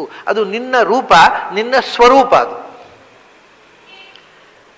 ಅದು ಗೊತ್ತಿದೆ ಅರ್ಜುನನಿಗೆ. ಈಗ ನಾನು ನೋಡ್ತಾ ಇರತಕ್ಕಂಥ ಕೃಷ್ಣನ ಸ್ವರೂಪ ಬೇರೆ, ನೋಡುವ ವಿಶ್ವರೂಪ ಬೇರೆ ಅಲ್ಲ, ಒಂದೇ. ಆದರೂ ಅದರ ಇನ್ನೊಂದು ಆಸ್ಪೆಕ್ಟನ್ನು ನೋಡಬೇಕು ಅನ್ನುವ ಆಸೆ. ಹೀಗೆ ಅರ್ಜುನ ಹೇಳಿದಾಗ ನೋಡಿ, ಅವನು ಕೇಳಿದ್ದು ದರ್ಶಯ ಆತ್ಮಾನಂ ತೇ ರೂಪಂ ಅಂತ. ತಕ್ಷಣ ಕೃಷ್ಣ ಹೇಳ್ತಾನೆ, ಪಶ್ಯಮೇ ಪಾರ್ಥ ರೂಪಾಣಿ. ನೋಡಯ್ಯ ನನ್ನ ರೂಪಗಳನ್ನು. ನಾನು ರೂಪಗಳನ್ನು ಕೇಳಿದ್ದಲ್ಲ, ರೂಪವನ್ನು, ಒಂದೇ ರೂಪ ಕೇಳಿದ್ದು. ನಿನ್ನದು 25 ರೂಪ ತೋರಿಸಿಗೆ ಯಾರು ಕೇಳಿದರು? ಇದರ ಅರ್ಥ ನನ್ನ ಎಲ್ಲ ರೂಪಗಳು ಒಂದೇ. ಇಲ್ಲಿ ಏಕವಚನದಿಂದ ಕೇಳಿದ್ದಕ್ಕೆ ಅವನು ಬಹುವಚನದ ಉತ್ತರ ಕೊಡ್ತಾನೆ. ಅಂದ ರೂಪ, ಹಾಗಾದ್ರೆ ಏನಾಯಿತು? ಮೂಲ ರೂಪಕ್ಕೂ ಅವತಾರ ರೂಪಕ್ಕೂ ಭೇದ ಇಲ್ಲ, ಅವತಾರ ರೂಪಕ್ಕೂ ಒಂದು ರೂಪಕ್ಕೂ ಇನ್ನೊಂದು ರೂಪ. ಅದರಿಂದ ರೂಪವನ್ನು ನೋಡ್ಬೇಕು ಹೇಳಿದ್ದಕ್ಕೆ ರೂಪಾಣಿ ಪಶ್ಯ, ಎಲ್ಲೋ ಒಂದೇ ಅದು. ಹೀಗೆ ಅಲ್ಲಿ ಬರತಕ್ಕಂಥ ಒಂದೊಂದು ಪ್ರಯೋಗದ ಏಕವಚನ ಬಹುವಚನದಲ್ಲಿ ಕೂಡ ಒಂದು ಪ್ರಮೇಯದ ಒಂದು ಆವಿಷ್ಕಾರ ಇದೆ. ಬಹುವಚನ ಯಾಕೆ ಹೇಳ್ತಾನೆ ಅಂದರೆ, ಅದೆಲ್ಲವೂ ನನ್ನ ಸ್ವರೂಪವೇ. ನಿನಗೆ ನನ್ನ ಸ್ವರೂಪ ನೋಡ್ಬೇಕಲ್ವಾ? ಅದು ರೂಪಗಳನ್ನು ನೋಡು. ಪಶ್ಯಮೇ ಪಾರ್ಥ ರೂಪಾಣಿ. ಪಾರ್ಥ, ಇದು ನಾನು ಹೇಳಿದ್ದೇನೆ ಅನೇಕ ಬಾರಿ. ಇದನ್ನು ಅರ್ಜುನನಿಗೆ ಬಹಳ ಬಾರಿ ಈ ಶಬ್ದ ಬರುತ್ತೆ ಗೀತೆಯಲ್ಲಿ. ಪಾರ್ಥ ಅಂದರೆ ಕುಂತಿಯ ಮಗ ಅಂತ. ಪಾರ್ಥ, ಪ್ರಥ ಅಂದರೆ ಕುಂತಿಯ ಹೆಸರು, ಕುಂತಿಯ ಮೊದಲನೇ ಹೆಸರು. ಕುಂತಿ ಭೋಜರಾಜನಿಗೆ ದತ್ತಕ್ಕೆ ಹೋಗುವ ಮುಂಚೆ ಇದ್ದ ಹೆಸರು ಅದು, ಒರಿಜಿನಲ್ ನೇಮ್ ಅದು ಅವಳದ್ದು. ಕುಂತಿ ಅನ್ನೋದು ಮತ್ತೆ ಬಂದ ಹೆಸರು. ದತ್ತಕ್ಕೆ ಹೋದ ಮೇಲೆ ಆ ದತ್ತ ತಗೊಂಡವರು ಇಟ್ಟ ಹೆಸರು. ಅವಳ ನಿಜವಾದ ಹೆಸರು, ಅವಳ ತಂದೆ ಶೂರಸೇನ ಇಟ್ಟ ಹೆಸರು ವಸುದೇವ ಅಂತ ಇವನಿಗೆ ಇಟ್ಟ ಹಾಗೆ ವಸುದೇವನ ತಂಗಿಯವಳು ಪೃಥಾ ಅಂತ ಹೆಸರು ಇಟ್ಟಿತ್ತು. ಅವಳ ಉಳಿದ ತಂಗಿಯಂದ್ರಿಗೆಲ್ಲ ಅದೇ ಹೆಸರು ನೋಡಿ. ಪೃಥುಶ್ರವ ಇನ್ನೊಬ್ಬಳು, ಪೃಥುದೇವ ಮತ್ತೊಬ್ಬಳು, ಪೃಥು ಕೀರ್ತಿ ಮತ್ತೊಬ್ಬಳು, ಇವಳು ಪೃಥ. ಕೊನೆಯೊಳೊಬ್ಳು ಏನೋ ಬೇರೆ ಹೆಸರು ರಾಜಾಧಿದೇವಿ ಅಂತ ಹೆಸರಿಟ್ಟಿದೆ. ಉಳಿದವರೆಲ್ಲ ಪ್ರಥಾ ಅನ್ನೋ ಶಬ್ದ ಇದೆ. ಪ್ರಥಾ ಪ್ರಥುಷ್ಕೀರ್ತಿ ಪ್ರಥಾ ಪ್ರಥುಶ್ರವ ಪ್ರಥುದೇವ ಪ್ರಥುಕೀರ್ತಿ ಅಂತ. ಕೊನೆಯವಳು ರಾಜಾದಿದೇವಿ ಅಂತ ಒಬ್ಬಳು ಬಿಟ್ಟರೆ ಎಲ್ಲರಿಗೆ ಈ ಪ್ರಥಾ ಅನ್ನೋ ಶಬ್ದದ ಒಂದು ಸಂಪರ್ಕ ಇದೆ. ಹಾಗಾಗಿ ಪೃಥೆಯ ಮಗ ಪಾರ್ಥ, ಪೃಥೆಯ ಮಗ ಪಾರ್ಥ ಹೌದು. ಅಷ್ಟನ್ನೇ ಯಾಕೆ ಹೇಳಬೇಕ್ರಿ? ಓ ಕುಂತಿಯ ಮಗನೇ ನೋಡು ನನ್ನ ರೂಪವನ್ನು ಅಂತ ಯಾಕೆ ಹೇಳಬೇಕು? ಕುಂತಿಯ ಮಗನೇ ಅಂತ ಹೇಳದೇ ಇದ್ರೆ ನಾವು ಅಲ್ಲ ಆಗ್ತಾ. ಅಥವಾ ಪ್ರತಿ ಶ್ಲೋಕದಲ್ಲೂ ಕುಂತಿಯ ಮಗನೇ ಅವನಿಗೆ ಮರ್ತು ಹೋಗುತ್ತಾ? ನನ್ನ ತಾಯಿ ಯಾರು ಅಂತ ಸಂಶಯ ಬರುತ್ತಾ? ಕುಂತಿಯ ಮಗನೇ ಅಂತ ಪ್ರತಿ ಶ್ಲೋಕದಲ್ಲಿ ಯಾಕೆ ಹೇಳ್ತಾ ಇರಬೇಕು? ಅದು ಆ ಕಾಂಟೆಕ್ಸ್ಟಿನಲ್ಲಿ ಕೃಷ್ಣ ಈಗ ಹೇಳುವಾಗ ಆ ಶಬ್ದಕ್ಕೆ ಏನು ಅರ್ಥ ಅಂತ. ಒಂದೇನು ಅಂದರೆ ಅರ್ಜುನನಿಗೆ ಬಂದ ಎಲ್ಲ ವಿಶೇಷಣಗಳೂ ಕೂಡ, ನಾನು ನಿನ್ನೆ ಒಂದು ಮಾತು ಹೇಳಿದೆ, ಮದನುಗ್ರಹಾಯ ಅಂತ. ಅರ್ಜುನ ಅಷ್ಟೇ ಅಲ್ಲ, ಇದರ ಅಧಿಕಾರಿಗಳು ಜ್ಞಾನಿಗಳು ಅಲ್ವಾ. ಅರ್ಜುನನಿಗೆ ಏನೇನು ವಿಶೇಷಣ ಬಂತೋ ಅದು ಎಲ್ಲವೂ ಅಧ್ಯಾತ್ಮದ ಸಾಧಕನಾದ ಜ್ಞಾನಿಗೆ ಅನ್ವಯವಾಗಬೇಕು. ಅಂಥ ವಿಶೇಷಣಗಳೇ ಇರೋದಲ್ಲಿ, ಬರೀ ಅರ್ಜುನನಿಗೆ ಅಲ್ಲ. ಅಂದ ನಾವೆಲ್ಲರೂ ಭಗವಂತನ ವಿಶ್ವರೂಪವನ್ನು ನೋಡಬೇಕಾಗಿದ್ದರೆ ಮೊದಲು ಪಾರ್ಥರಾಗಬೇಕು. ಇಲ್ಲದೇ ಇದ್ರೆ ನಮಗೂ ಭಗವಂತ ವಿಶ್ವರೂಪ ಕಾಣೋಲ್ಲ. ವಿಶ್ವರೂಪ ಕಾಣಬೇಕಾಗಿದ್ದರೆ ಪಾರ್ಥ ನೋಡು ಅಂದ. ನಾವು ಪಾರ್ಥರಾಗಬೇಕು. ಹೌದು, ನಾವು ಪಾರ್ಥರಾಗಿದ್ದೇವೆ, ತೋರಿಸು ಅಂತ ಹೇಳಬೇಕು. ಪಾರ್ಥ ಅಂದರೆ ಏನು? ಬಹಳ ರೋಚಕವಾದ ಶಬ್ದ ಅದು. ವ್ಯಾಕರಣದವರು ಪಾರಧಾತುವಿನಿಂದ ಪಾರ್ಥ ಶಬ್ದ ನಿಷ್ಪತ್ತಿ ಮಾಡ್ತಾರೆ. ಪಾರ ತೀರ ಎರಡು ಧಾತು ಇದೆ. ಪಾರ ತೀರ ಎರಡಕ್ಕೂ ದಡ ದಾಟುವುದು ಅಂತ, ಆಚೆ ದಡ ಸೇರುವುದು. ಪಾರಯತಿ ತೀರಯತಿ ಅಂದರೆ ಆಚೆ ದಡ ಸೇರುವುದು, ನದಿ ದಾಟುವುದು ಅಂತ. ಪಾರಯತಿ ಅಂದರೆ ನದಿ, ಪಾರಯತಿ ತಾರಯತಿ ಅಂತ ಅರ್ಥ. ಪಾರ ತೀರ ಅಂದರೂ ಅಷ್ಟೇ, ಆಚೆ ದಡಕ್ಕೆ ಹೋಗೋದು. ಆ ಪಾರದ ರೂಪ ಪಾರ್ಥ, ತೀರದ ರೂಪ ತೀರ್ಥ. ಈ ಎರಡು ಧಾತುಗಳಿಂದ ಬಂದದ್ದು. ಅದರಿಂದ ನಾವು ತೀರ್ಥ ಆಗಲಿಕ್ಕಾಗೋದಿಲ್ಲ. ಯಾರು ಮಠ ಕೊಡ್ತಾರೆ? ಮಠ ಸಿಗದೆ ತೀರ್ಥ ಆಗೋದಿಲ್ಲ. ಯಾವ್ದು ತೀರ್ಥ ಅಂತ ಆಗ್ಬೇಕಾದ್ರೆ ಯಾವುದೊಂದು ಮಠದ ಬೀಗದ ಕೈ ಸಿಕ್ಕಿದ ಮೇಲೆ ತೀರ್ಥ ಅಂತ ಕರೆಯೋದು, ಹಾಗೆ ಕರೆಯೋದಿಲ್ಲ. ಬೇಡ, ಪಾರ್ಥ ಆಗ್ಬೋದಲ್ವ. ತೀರ್ಥ ಯಾರು ಬೇಕಾದ್ರೆ ಹಾಕೊಳ್ಳಿ, ನಮಗೆ ಬೇಡ. ಅದು ಕೊಡ್ತೇವೆ ಅಂದ್ರೂ ಬೇಡ, ದಮ್ಮಯ್ಯ ಬೇಡ, ಪಾರ್ಥ ಆಗೋಣ.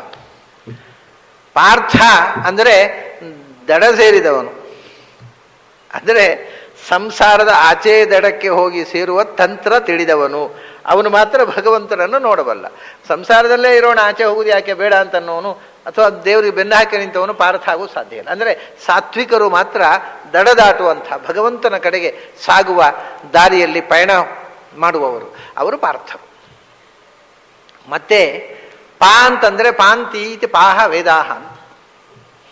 ಪಾ ಅಂದರೆ ನಮ್ಮನ್ನು ರಕ್ಷಣೆ ಮಾಡ್ತಕ್ಕಂಥ ವೇದಗಳಿಗೆ ಪಾ ಅಂತ ಹೇಳ್ತಾರೆ. ಅಂಥ ವೇದದ ಅರ್ಥವನ್ನು ತಿಳಿದವ ಪಾರ್ಥ. ಅಂದರೆ ಮೊದಲು ವೇದಾಧ್ಯಯನದಿಂದ ಆ ವೇದೋಕ್ತವಾಗಿರತಕ್ಕ ಭಗವಂತನ ಗುಣಾನುಸಂಧಾನ ಮಾಡಿ ಈ ನದಿಯ ದಾಟುವಿಕೆಗೆ ಪ್ರಯತ್ನ ಮಾಡಿ ಪಯಣ ಹೊರಟವ. ಆಮೇಲೆ ಅಲ್ಲಪ್ಪ ವೇದಾರ್ಥ ಅಂದರೆ ಈ ಸುಬ್ರಹ್ಮಣ್ಯ ಶಾಸ್ತ್ರಿಗಳಂಥವರು ವೇದಾರ್ಥ ಬರೀತಾರಲ್ಲ, ಅವರು ಪಾರ್ಥರಾಗ್ತಾರ? ಆಗೋಲ್ಲ. ಮತ್ತೆ ಅರ್ಥಂ ಪಾತೀತಿ ಪಾರ್ಥ. ನಿಜವಾದ ವೇದದ ಸಹಜವಾದ ಅರ್ಥವನ್ನು ರಕ್ಷಣೆ ಮಾಡಿ, ಆ ಪಾರಂಪರಿಕ ಅರ್ಥವನ್ನು ರಕ್ಷಣೆ ಮಾಡಿಕೊಂಡು ನಿಜವಾದ ವೇದಾರ್ಥವನ್ನು ತಿಳಿದು ಆ ನಿಜವಾದ ವೇದಾರ್ಥಭೂತನಾದ ಭಗವಂತನ ಕಡೆಗೆ ಪಯಣ ಹೊರಟವರು ಪಾರ್ಥರು. ಇದು ಪಾರ್ಥ ಶಬ್ದದಿಂದ ಕೃಷ್ಣ ಸೂಚಿಸುವ ಅರ್ಥ. ಹೀಗೆ ಆದರೆ ಅವಾಗ ಹೇಳ್ತಾರೆ ಏನು? ಪಶ್ಯಮೇ ಪಾರ್ಥ, ನೀನು ಪಾರ್ಥನಾದರೆ ನೋಡು ನನ್ನ ಕಡೆಗೆ, ನಿನಗೆ ನನ್ನ ರೂಪ ಕಾಣುತ್ತೆ. ನೀನು ನನ್ನ ರೂಪ ಕಾಣಬೇಕಾಗಿದ್ದರೆ ನಾನು ತೋರಿಸುವುದು ಅಷ್ಟೇ ಅಲ್ಲ, ನಿನ್ನ ಅರ್ಹತೆ ಏನು ಅಂತ ಕೇಳಿದೆಯಲ್ಲ, ದ್ರಷ್ಟುಂ ಶಕ್ಯಮ್ಮಯ. ನಿನಗೆ ನೋಡಬೇಕಾದಂಥ ಅರ್ಹತೆ ಬರುವುದು ಯಾವಾಗ ಅಂದರೆ when you become Partha, you can see me ಅಷ್ಟೇ. ಪಶ್ಯಮೇ ಪಾರ್ಥ ರೂಪಾಣಿ. ರೂಪಾಣಿ ಅಂದರೆ ಎಷ್ಟು? ಶತಶೋಥ ಸಹಸ್ರಶಃ ಅಂತ. ಒಂದು ವಿಚಿತ್ರ ಏನು ಅಂದರೆ, ಇವಾಗ ನೋಡಿ, ಈಗ ನಾವು ಕೂತಿದ್ದೀವಿ ಇಷ್ಟು ಜನ, ಈ ತುದಿಯಿಂದ ಆ ತುದಿ ತನಕ ಸಭೆಯಲ್ಲಿ ತುಂಬ ಜನ ಕೂತಿದ್ದಾರೆ. ಇದು ಒಂದು ದೃಷ್ಟಿ, ಇದು ಒಂದು ದರ್ಶನವೇ, ಇದು ಭ್ರಮೆ ಅಲ್ಲ. ಆದರೆ ನಮಗೆ ಕೂತಿರ್ತಕ್ಕಂಥ ಜನರ ಬಾಹ್ಯ ಶರೀರ ಕಾಣುತ್ತೆ. ಜ್ಞಾನಿ ಏನು ಮಾಡ್ತಾನೆ ಅಂದರೆ ಇದರ ಒಳಗಿರತಕ್ಕಂಥ ಭಗವಂತನನ್ನು ಕಾಣ್ತಾನೆ. ವಿಶ್ವರೂಪ ದರ್ಶನ ಅಂದರೆ ಇಲ್ಲಿಯೂ ನೋಡಬಹುದು. ವಸ್ತು, ಭಗವಂತನಿಗೆ ವಸ್ತು ಅಂತ ಒಂದು ಹೆಸರಿದೆ. ಯಾಕೆಂದರೆ ನಮ್ಮ ಒಳಗೆ ವಾಸ ಮಾಡಿ, ವಸತು, ಪ್ರತಿಯೊಬ್ಬರ ಒಳಗೂ ವಾಸ ಮಾಡಿ, ಆಯಾ ವ್ಯಕ್ತಿಗಳ ಒಳಗೆ ಆಯಾ ಆಕಾರದಿಂದ ವಾಸ ಮಾಡಿ ಆಯಾ ವ್ಯಕ್ತಿಗಳಿಗೆ ಆಯಾ ಆಕಾರ ಕೊಟ್ಟವ ಅಂತ ವಸ್ತು ಅಂದರೆ. ಹಾಗಾದರೆ ನಾವು ಯಾವ ಆಕಾರದಿಂದ ಇದ್ದೇವೆ ಅದೇ ಆಕಾರದಿಂದ ನಮ್ಮೊಳಗೆ ಭಗವಂತ ಇದ್ದಾನೆ. ಹಾಗಾದರೆ ಭಗವಂತನ ನೂರಾರು ರೂಪಗಳು ಇಲ್ಲಿವೆ. ಯಾಕಂದರೆ ಅವನ ಆ ರೂಪಗಳು ಇರೋದ್ರಿಂದ ನಾವು ಇರೋದು, ನಮ್ಮೊಳಗೆ ಅವನ. ಇದನ್ನು ನೋಡಿದರೆ ಇದು ವಿಶ್ವರೂಪ ದರ್ಶನ ಆಯಿತು. ನಮ್ಮ ಪ್ರತಿಯೊಬ್ಬನ ಒಳಗೂ ಇರತಕ್ಕಂಥ ಅದೇ ಆಕಾರದ ಅದೇ ರೂಪ ಭಗವಂತನ ರೂಪವನ್ನು ನೀವು ಯೋಚನೆ ಮಾಡಿದರೆ ಇಲ್ಲಿಯೂ ವಿಶ್ವರೂಪವನ್ನು ಕಾಣಬಹುದು. ಅದೆಲ್ಲ ನಾನು ಕಾಣೋದಿಲ್ಲಯ್ಯ, ಇಲ್ಲಿ ಬರೀ ಮನುಷ್ಯರು, ಅದು ಒಂದು ದರ್ಶನ ಅಲ್ಲ ಅಂತಲ್ಲ. ಯಾಕೆಂದ್ರೆ ನಮಗೆ ಒಳಗಿರುವ ನಾವೇ ಕಾಣೋದಿಲ್ಲ, ಭಗವಂತ ಏನು ಕಾಣ್ತಾನೆ ಅಂದವನೇ ತಾನೆ. ಅರ್ಜುನ ಏನು ಮಾಡಿದ್ದು ಅಂದರೆ ಅರ್ಜುನನಿಗೆ ಎಕ್ಸ್ರೇ ಐ ಕೊಟ್ಟ, ಒಳಗಿರುವ ಭಗವಂತನನ್ನು ನೋಡುವಂತ. ಅಲ್ಲಿ 18 ಅಕ್ಷೋಹಿಣಿ ಭಗವಂತ ಕಾಣ್ತಾನೆ, ಒಂದೆರಡಲ್ಲ, 18 ಅಕ್ಷೋಹಿಣಿ ಭಗವಂತ ಕಾಣ್ತಾನೆ. ಒಬ್ಬೊಬ್ಬ ವ್ಯಕ್ತಿಯ ಒಳಗೂ ಇದ್ದ ಭಗವಂತನ ರೂಪ, ಇದು ಒಂದು ವಿಶ್ವರೂಪ ದರ್ಶನ. ಆಮೇಲೆ ಭಗವಂತನ ಅನಂತ ರೂಪಗಳನ್ನು ನೋಡ್ತಾನೆ, ಅದು ಬೇರೆ. 18 ಅಕ್ಷೋಹಿಣಿ ವ್ಯಕ್ತಿ ಒಬ್ಬೊಬ್ಬರವರೆಗೂ ತತ್ವದಾಕಾರದಲ್ಲಿ ಭಗವಂತ ಇರೋದ್ರಿಂದ ಆ ಮೇಲಿನ ಜೀವದ ಕವಚ ತೆಗೆದು ಬಿಟ್ರೆ ಒಳಗಿರುವುದು ಭಗವಂತನ ರೂಪ. ಅದೇ ಹೇಳಿದ್ದಾನೆ, ಎಕ್ಸ್ರೇ ಫೋಟೋಗ್ರಫಿ ತೆಗೆದ ಹಾಗೆ, ಸ್ಕ್ಯಾನಿಂಗ್, ಅದು ಮೇಲಿನದ್ದು ಬರೋದೇ ಇಲ್ಲ, ಒಳಗಿದ್ದದ್ದೇ ಬರೋದು. ಆ ರೀತಿ ಒಂದು ರೀತಿಯ ಎಕ್ಸ್ರೇ ಐ ಕೊಟ್ಟು ಬಿಟ್ಟ ಭಗವಂತ, ಎಲ್ಲಿ ನೋಡಿದರೂ ಭಗವಂತ. ಅದನ್ನ ಹೇಳ್ತಾನೆ, ಪಶ್ಯಮೇ ಪಾರ್ಥ ರೂಪಾಣಿ ಶತಶಃ ಅಥ ಸಹಸ್ರಶಃ. ಮೊದಲು ನೋಡು, ನಿನಗನ್ನಿಸುತ್ತೆ ಓಹೋ ಓಹೋ ಏನು ಏನು ಎಲ್ಲಿ ನೋಡಿದ್ರು ಭಗವಂತ, ನೂರಾರು ಭಗವಂತ ಅಂತ ಕಾಣ್ಲಿಕ್ಕೆ ಶುರುವಾಗುತ್ತೆ. ಯಾಕೆಂದರೆ ಈ ಹಾಲಿನ ಒಳಗೆ ಕೂತವರು ನೂರಾರು ಮಂದಿ ಕೂತಿದ್ದಾರೆ, ನೂರಾರು ಭಗವಂತ. ಆಮೇಲೆ ಹೇಳ್ತಾನೆ ಅಥ, ಆಮೇಲೆ ಮತ್ತೂ ನೋಡು, ಒಬ್ಬೊಬ್ಬರೊಳಗೆ ನೂರಾರು ಭಗವಂತ ಕಾಣ್ತಾನೆ.